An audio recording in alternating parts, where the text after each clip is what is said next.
Revan had no idea where he was when he awoke, though it was obviously some kind of prison cell. He was propped up in a cold metal chair. His hands were bound to the arms, his ankles tied to the legs. For the moment, he was alone. His mind felt slow and dull, and he knew he'd been drugged. It was difficult to concentrate, impossible to focus his thoughts enough to use the Force. It took all his willpower just to recall the last moments of the Ebon Hawk crashing on Nathema. He struggled to take stock of his situation, but he couldn't pierce the haze of the drugs. The door to his cell slid open, and two figures entered, one male and one female. The sight of their red skin tweaked something in his addled brain, but it took several seconds before he could make the connection. "Sith," he whispered, his throat dry and his voice hoarse. "Welcome back, Revan," the female said in Basic. He stared at her withered, wrinkled face, trying and failing to dredge up her name. "Do I know you?" The tall male Sith beside her reached out with a hand and casually delivered a backhanded slap across Revan's cheek.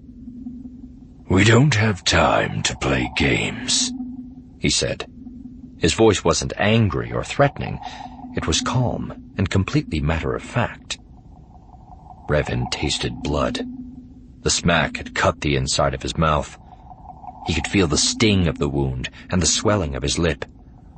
Apparently, the drugs used to dull his mind had been carefully selected so they would not interfere with the sensation of physical pain. "I don't think this is a game," the female said, raising an eyebrow. "I think he's actually forgotten me." She leaned in close beside him and whispered in his ear. "What happened to you, Revan? Where did you go? Why did you return?" When he didn't answer, she stepped back and nodded.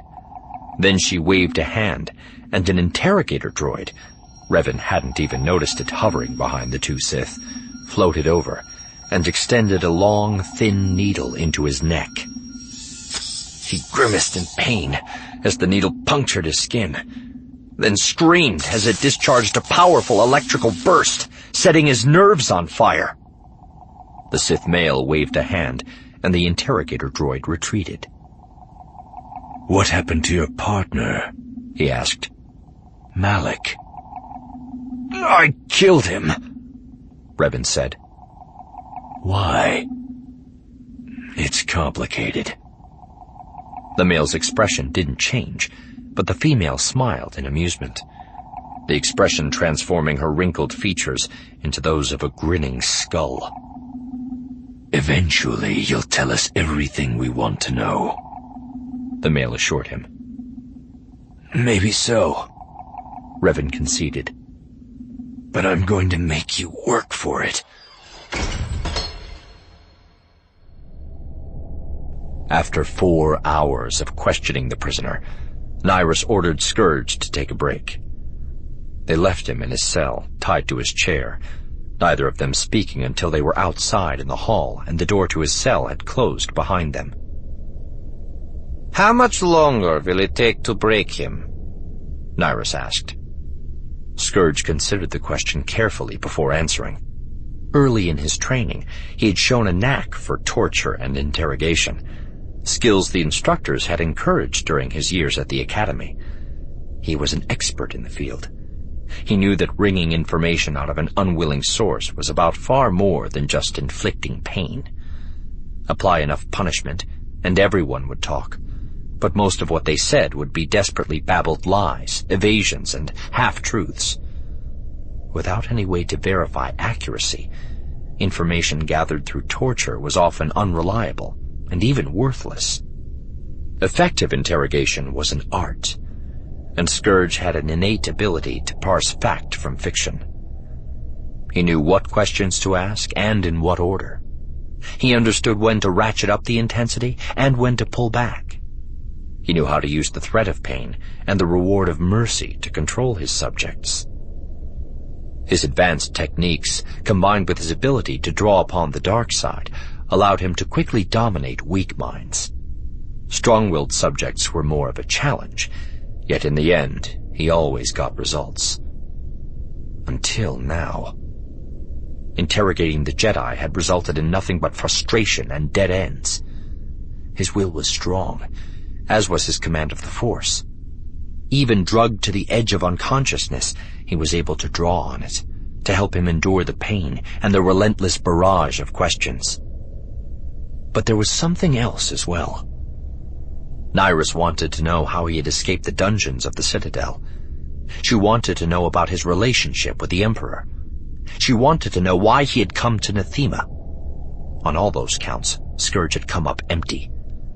Revan was resisting him, true, but at some times it almost seemed as if Revan himself didn't know, as if the information had been wiped from his mind. "We might be wasting our time," he finally admitted. "His pain threshold is high, but we're already at the limits of what a human can endure. If I press any harder, we risk killing him." Scourge had seen it happen many times. Unskilled or overeager interrogators could easily push their subjects too far. In his mind, this was the ultimate failure. You couldn't get answers from a corpse. With difficult subjects, you had to be patient. It might take multiple sessions over several days to get anything useful. But even knowing this, Scourge didn't hold out much hope for his chances with Revan. "I could question him for months, but the information you want just isn't there." "That is unfortunate," Nyriss sighed. "I was hoping to verify my theory." "What theory?" "The Emperor has the ability to dominate and enslave the minds of those who serve him," she explained.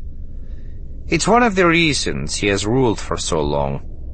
Those that are transformed become fanatical zealots who live to serve. They are not capable of betraying him." She glanced back at the door behind which they had left the Jedi. "I suspect that instead of executing Revan, as he publicly proclaimed, the Emperor turned him into a puppet of his will and sent him back to the Republic to gather information."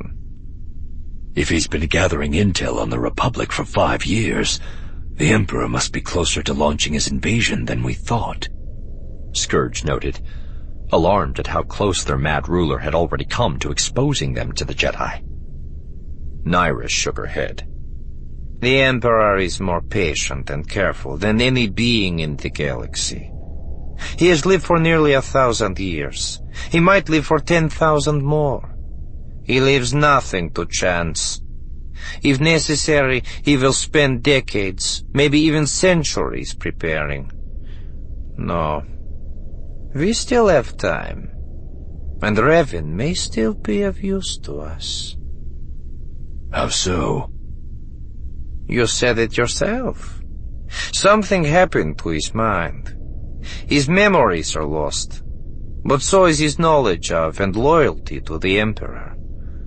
Whatever was done to him, it freed him from the Emperor's domination. If we can learn how this happened, we might be able to use it to bring the Emperor down. Remember that all those who have direct access to the Emperor's voice, the Emperor's hand, the soldiers in the Imperial Guard, are under his spell. Breaking that spell, turning his most loyal followers against him, is our best chance of defeating him and saving the Empire from his mad plan to attack the Republic. We need Revan alive, so we can study him," she concluded. "He is too valuable a resource to throw away." What she said made sense, but Scourge knew it would be far more difficult and complicated than she made it sound. "It might take years before you understand what happened to him," he warned her. "The Emperor is not the only one who can be patient," she replied.